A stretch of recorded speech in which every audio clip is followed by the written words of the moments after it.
والصلاۃ والسلام علیک یا رسول اللہ صلی اللہ تعالی علیہ وسلم، اما بعد فقد قال رسول اللہ صلی اللہ تعالی علیہ وسلم فی حدیث مبارکہ طلب کسب الحلال فریضۃ بعد الفریضہ۔ برادران ملت اسلامیہ، ناظرین اکرام، آج میں آپ کے سامنے حلال روزی کمانے کے تعلق سے اور حرام سے بچنے کے تعلق سے گفتگو کرنے کے لیے جا رہا ہوں۔ مذہب اسلام نے جہاں ہم لوگوں کو نماز کی تاکید کی، برائیوں سے روکا اور اسی کے ساتھ ساتھ ہمارے لیے احکام اسلام کو بیان کیا گیا، انہی احکام اسلام میں سے ایک خرید و فروخت بھی ہے۔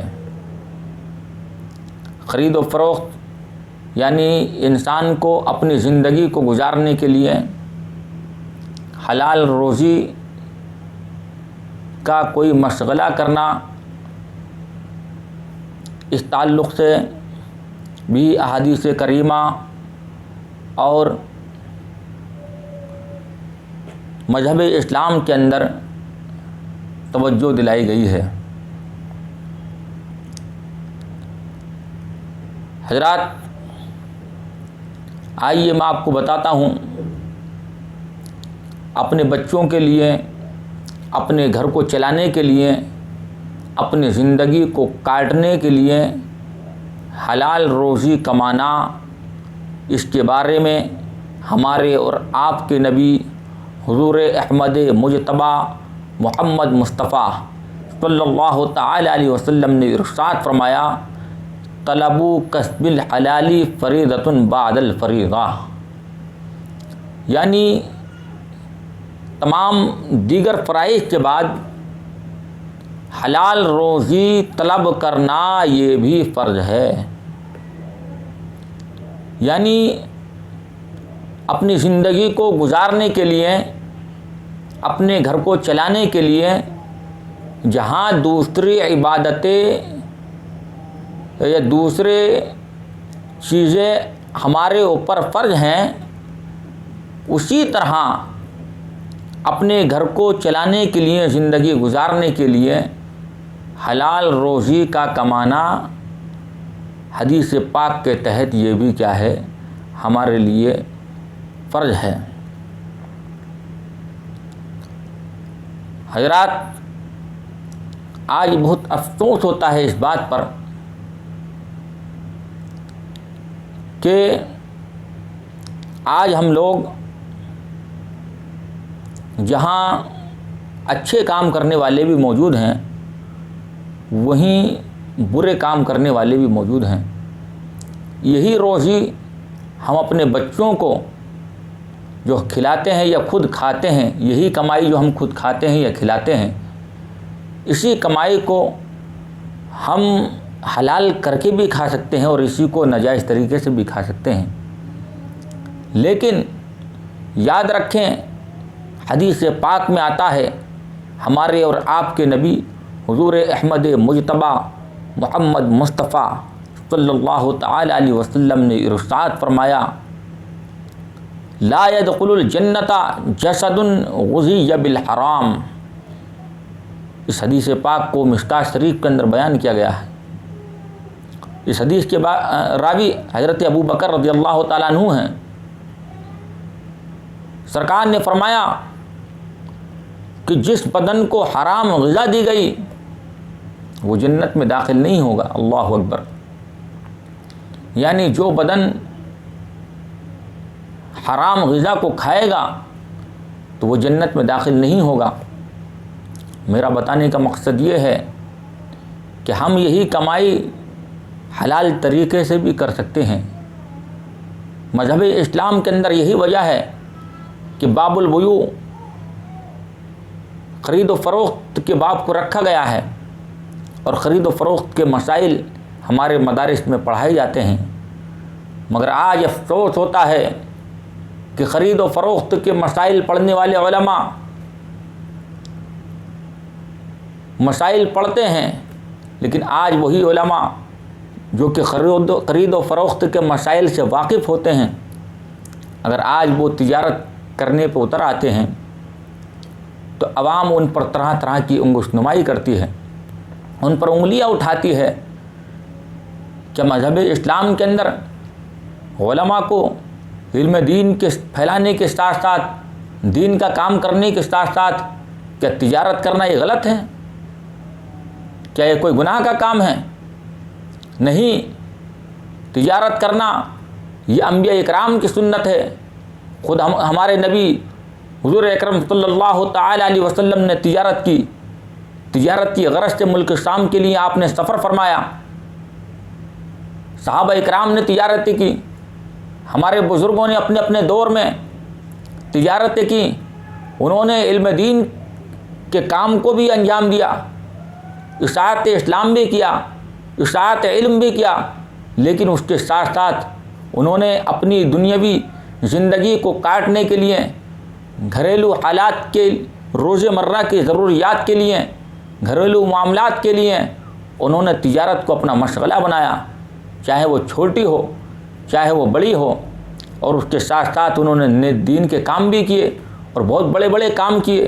وہ کبھی قوم کے محتاج نہیں بنے۔ آج ہمارے علماء، سب کی بات نہیں کر رہا ہوں، لیکن ہمارے بہت سارے ائمہ اکرام، ہمارے بہت سارے مدرسین آج اس لاک ڈاؤن کے اندر پریشان حال ہیں۔ کیا وجہ ہے؟ اس کی وجہ ایک یہ ہے کہ اس قوم نے بھی اس مرحلے پر ہم کو لا کر کے کھڑا کر دیا کہ ہم لوگ اگر کوئی امامت کے ساتھ میں، اگر مدرسے کے ساتھ میں کوئی تجارت کرتا ہے تو غلط زبانیں استعمال کرنا شروع کر دیتے ہیں کہ لو صاحب ان کا تو پیٹ ہی نہیں بھر رہا ہے، لو صاحب یہ بھی دنیا داری میں پڑ گئے ہیں۔ لیکن یاد رکھو، علم دین کے ساتھ میں، امامت کے ساتھ میں، مدرسے کے ساتھ میں کوئی تجارت کرنا یہ کوئی حرام نہیں ہے بلکہ جائز ہے۔ حدیث پاک میں سرکار نے فرمایا کہ طلب و کسب الحلال فریضۃ بعد الفریضہ، کہ حلال روزی کو کمانا یہ اور فرائض کے بعد میں فرض ہے۔ سرکار نے اس کو فرض قرار دیا ہے۔ اس میں یہ نہیں کہا گیا ہے کہ یہ تجارت صرف عام لوگ ہی کر سکتے ہیں، علماء اکرام اس تجارت کو نہیں کر سکتے ہیں، ائمہ اکرام اس تجارت کو نہیں کر سکتے ہیں، مدرسین اس تجارت کو نہیں کر سکتے ہیں۔ اس کے اندر اس طریقے کی کوئی بات بیان نہیں کی گئی ہے۔ آؤ میں آپ کو اور اس مسئلے کو ثابت کرتا ہوں حدیث پاک سے۔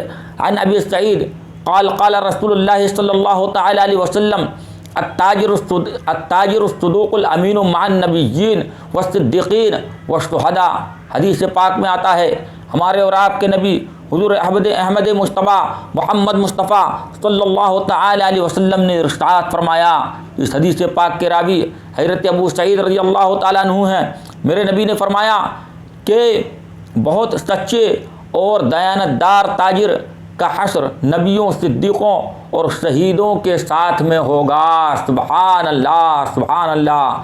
یعنی وہ تاجر جو کہ اپنی تجارت کو دیانتداری کے ساتھ میں کرتے ہیں، مذہب اسلام نے خرید و فروخت کے جو ان سے احکام بتائے گئے ہیں ان احکام پر عمل کرتے ہیں، اپنی تجارت میں جھوٹ کو نہیں ملاتے ہیں، اپنی تجارت میں غداری کو نہیں ملاتے ہیں، اپنی تجارت میں دھوکے کو نہیں ملاتے ہیں، ایسے تاجروں کو، حلال روزی کمانے والوں کو قیامت کے دن نبیوں کے، صدیقوں کے، شہداء کے ساتھ میں ان کا حشر ہوگا۔ میرے پیارے اسلامی بھائیوں، آج اس بے سر و سامانی کے عالم میں جہاں کہ پوری کی پوری دنیا کے اندر ایک قحط برپا ہو گیا ہے، آج ہم اکثر دیکھا جا رہا ہے جو لوگ پہلے سے اپنے تجارتوں میں لگے ہوئے ہیں، پہلے سے مشغلے کر رہے ہیں، وہ زیادہ نہ صحیح میڈیم یا تھوڑا جس طریقے سے بھی ہے وہ اپنی زندگی کو کاٹ رہے ہیں، لیکن آج افسوس اس بات کا ہوتا ہے کہ وہ علماء اور وہ مدرسین ائمہ اکرام جنہوں نے اپنی پوری زندگی خدمت خلق کے لیے لگا دیے، آج بیچارے بہت سارے علماء مدرسین پریشان نظر آ رہے ہیں۔ میرے پیارے اسلامی بھائیوں، ہم کو چاہیے کہ انہوں نے اپنی زندگی کو تمہاری خدمت میں لگایا، تو ہم کو چاہیے کہ ہم کو ان کی پریشانیوں کو مد نظر رکھتے ہوئے ان کے اخراجات کا انتظام کریں۔ اور اسی کے ساتھ ساتھ میں اپنے علماء اکرام سے اس بات کو کہنا چاہتا ہوں، علماء اکرام سے اس بات کو کہنا چاہتا ہوں کہ شریعت کے اندر تجارت کرنے کو منع نہیں کیا گیا ہے۔ جہاں ہم لوگ دین کا کام کرتے ہیں، دین کا کام کرنے کے ساتھ ساتھ ہم تھوڑی تجارت میں بھی کیا ہے دخل اندازی دیں، اور اس کے علاوہ کچھ دوسرے مشاغل جو جائز طریقے سے ہیں ان کو کریں، اور خدمت خلق اپنے رقم کے اعتبار سے بھی کریں اور خدمت خلق اپنے علم کے اعتبار سے بھی کریں۔ ہم کو مجبور نہیں بلکہ ہم کو مختار بننا ہے، ہم کو دنیا کی خدمت دونوں اعتبار سے کرنا ہے۔ ہم کو اپنے بزرگوں کے طریقے پر چلنا ہے کہ ہمارے بزرگوں نے بہت سارے بزرگوں نے کہ جہاں جہاں انہوں نے علم دین کو پھیلایا ہے، علم دین کے اعتبار سے دین کی خدمتیں کی ہیں، اسی کے ساتھ ساتھ ہمارے علماء اکرام نے دنیاوی اعتبار سے بھی خدمتیں کی ہیں۔ وہ لینے کے بجائے دوسروں کو نوازا بھی ہے، تو ہم کو چاہیے کہ ہم اس کے ساتھ ساتھ کیا ہے اس چیز کی طرف بھی توجہ دیں۔ اللہ پاک ہم تمام کو ان باتوں کو سمجھنے کی، حلال روزی کمانے کی اور مختار بننے کی توفیق عطا فرمائے۔ السلام علیکم ورحمۃ اللہ وبرکاتہ۔